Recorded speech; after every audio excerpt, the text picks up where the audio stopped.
سلام خوبی رفیق؟ راستش انقدر حالم گرفته بود و بی‌حوصله بودم که با کفگیر زدم زیر خودم و انقدر قهوه خوردم و فلان که خودم رو جمع و جور کردم بیام سراغت. آخرین جمعه سال 2023 میلادیه و دیدم که باید بیام باد گپ بزنم.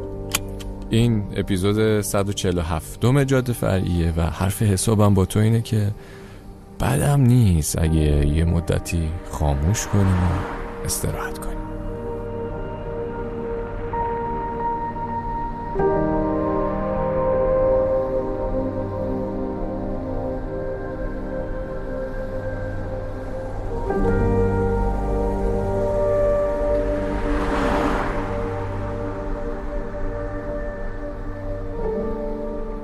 خب بله، من یه ویدیوی یوتیوبی میدیدم از چنل مایندفول که با این سوال شروع شد: آخرین باری که این موبایل و این ابزارات اسمارت رو خاموش کردی کی بوده؟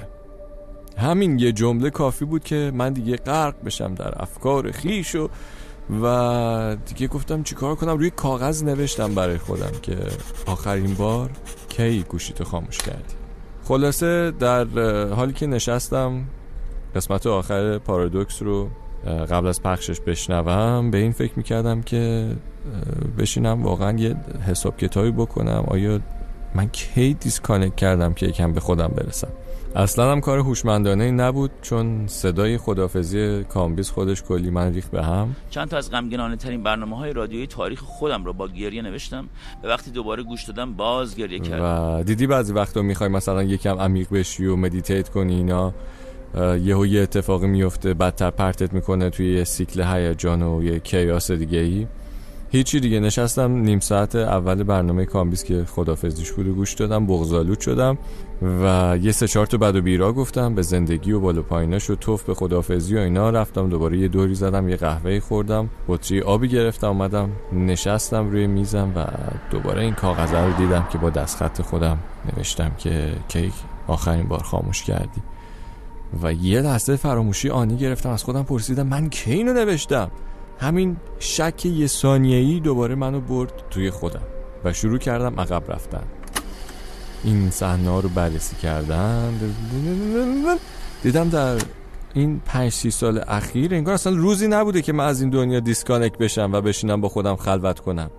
اصلا آخرین باری که موبایلمو خاموش کردم فقط موقعی بوده که یه گوشی جدیدی خریدم، خواستم سیم کارت اون قبلیه رو بندازم تو این جدیده. یعنی در همین فاصله فقط خاموش بوده. همین دیگه، اصلا داغون شدم. به خودم گفتم امروز که برگشتم خونه به یار مهربان پیشنهاد بدم حتی اگه فرصت نکردیم بریم یه جای خوش آب و هوا و شل کنیم و خاموش کنیم و اینا، توی خونه حداقل یه استراحتی به خودمون بدیم. و همین دیگه. تو چی؟ تو بگو آخرین باری که کاری به کار موبایلت نداشتی و برای خودت خلوت کردی کی بوده؟ حالا من سختش نمی‌کنم بگم کی خاموش کردی، ولی واقعا کی خودت برای خودت خاموش کردی. You may call it in this evening, but you've only lost the night. Preset all your pretty feelings, may they comfort you tonight. And I'm climbing over something, and I'm running through these walls. I don't even know if I believe, I don't even know if I believe, I don't even know if I believe everything you're trying to say to me.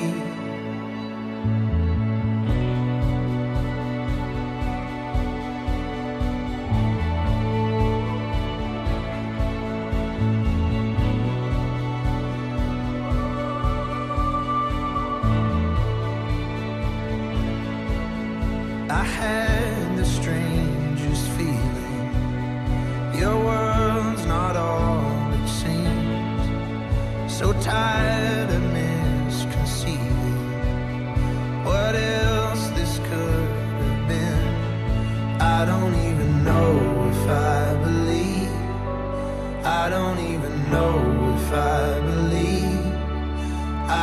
even know if I believe everything you're trying to say to me.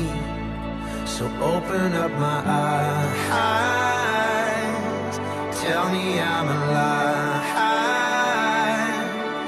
This is never gonna go our way.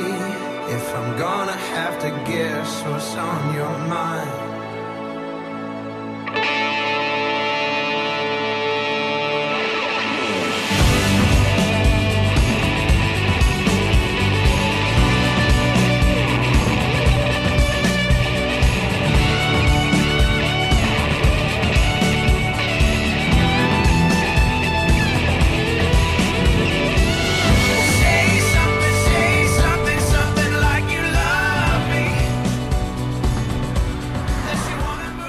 بله اینم از Mumford & Sons Believe. و الان میخوام خیلی واقع بینانه به این قضیه نگاه کنیم خودمون دوتایی. چند صد تا فیلم هست که ندیدیم، سریال هم همینطور، این همه کتاب و پادکست و ویدیو تیک تاک و یوتیوب و یعنی این مغز ما زیر یه بمبارون اطلاعاتیه دیگه. موقع غذا خوردن هم یه چیزی میذاری میبینی دیگه، یا موقع خونه تمیز کردن یه چیزی داری گوش میدی و انقدر اطلاعات میریزیم توی مغزمون که شاید یادمون نیاد محتواش چی بود، اما یادمون میاد که گوشش دادیم یا دیدیمش. تا حالا شده مثلا یه فیلمی رو شروع کنی ببینی بعد بر تازه باشه ولی بعد از نیم ساعت یهو شک کنی که انگار من دیدم خوش به حالت. چون اگه برای تو فقط نیم ساعت و یک فیلمه، من یک سریال رو نشستم کامل دیدم، یک سیزنیشو، و اپیزود آخر فهمیدم که من اینو قبلا دیده بودم. ترسناکی این داستان برای من اینه که این همه محتوا برای دیدن و شنیدن و خوندن یه عادتی برام ایجاد کرده که کارهای عادی و ضروری که نیاز به 2 دقیقه تمرکز دارن واسم میشن بورینگ و رومخ و اینا. و یه مقایسه‌ای که با گذشته میکنم، من خلاقیتم، ایده پردازیم همیشه توی خلوتم بوده قبل از خواب، جایی که دیگه به چیزی گوش نمی کنم یا چیزی نمی بینم. و اولش فکر میکنی خب مثلا نصف شب آروم سکوت هست، طبیعیه دیگه، ولی خب چرا ساعت 7 عصر سکوت نیست؟ وسط ایستگاه مترو زندگی نمی کنیم که. اما من فکر میکنم ساعت 7 خودمونیم که فرصت خلوت کردن رو به خودمون نمیدیم. Take my mind and take my pain, like an empty bottle takes the rain, and here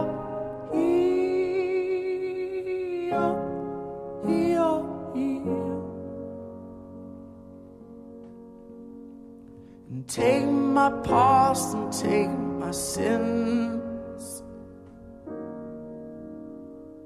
like an empty sail takes the wind,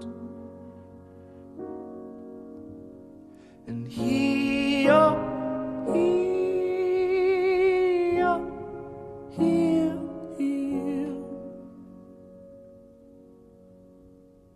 and tell me something's lost, and tell me something's lost.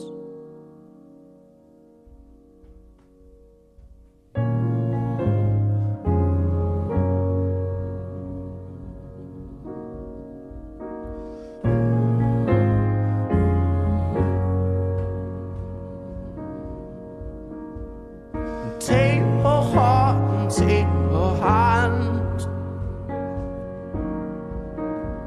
like an ocean takes the dirty sand, and here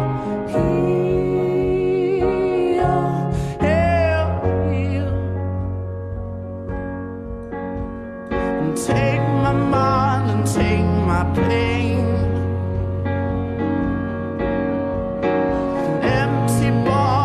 takes the rain,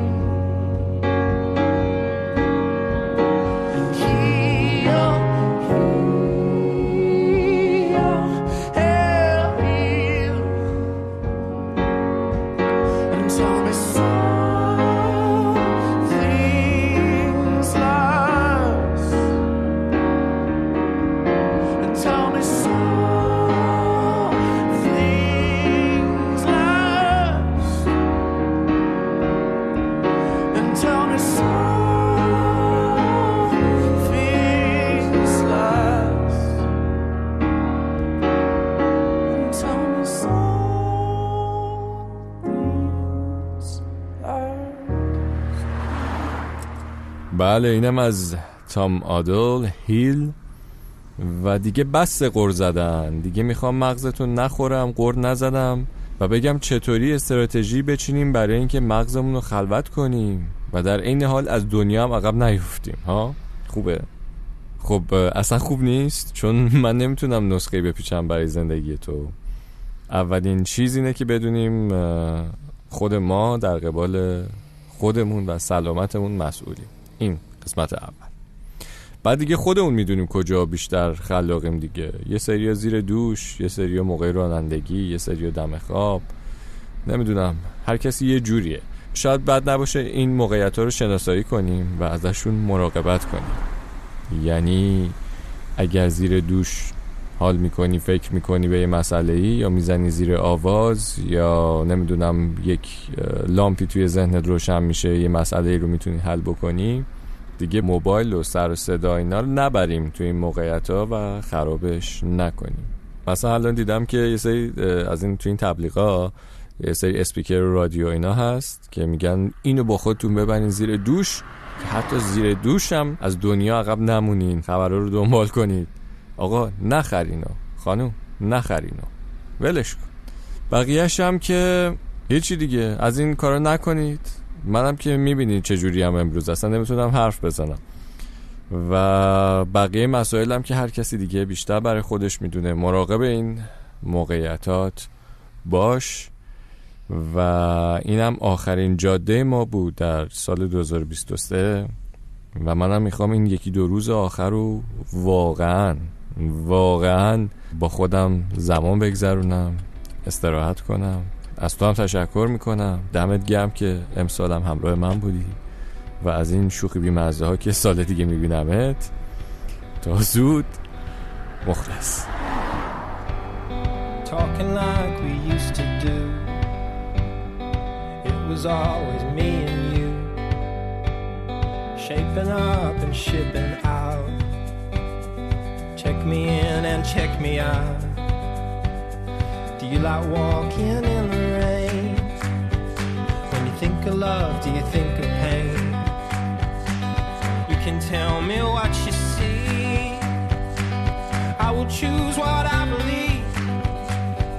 Well, hold on, darling.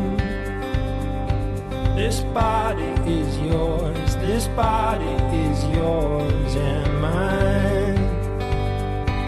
Well, hold on, my darling.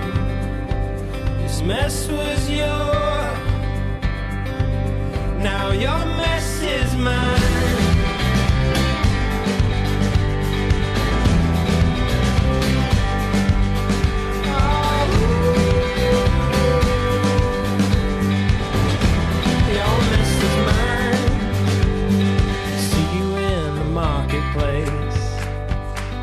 Walking round at 8 a.m.